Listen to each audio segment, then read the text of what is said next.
আমাদের জীবনের এক অবিচ্ছেদ্য অংশ। সকালে ঘুম থেকে ওঠা থেকে শুরু করে রাতের আড্ডা পর্যন্ত চায়ের কাপে চুমুক না দিলে যেন দিনটাই অসম্পূর্ণ লাগে।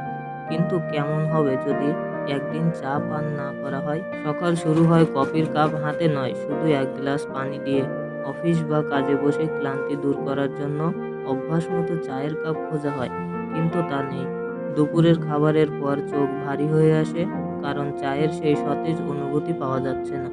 বিকেলে বন্ধুদের সাথে আড্ডা জমাতে গিয়ে দেখা যায় সবাই চা পান করছে, আর নিজেকে মনে হয় একা। চা শুধু একটি পানীয় নয়, এটি আমাদের অভ্যাস, সংস্কৃতি এবং দৈনন্দিন জীবনের অংশ। একদিন চা ছাড়া কাটালে বোঝা যায় এটি শুধু স্বাদের জন্য নয়, আমাদের মনোবল ও শক্তি যোগানোর জন্যও কতটা গুরুত্বপূর্ণ। তাই চা ছাড়া একটি দিন আমাদের শেখায় এর প্রতি আমাদের নির্ভরশীলতা এবং জীবনে ছোট ছোট অভ্যাসগুলোর গুরুত্ব।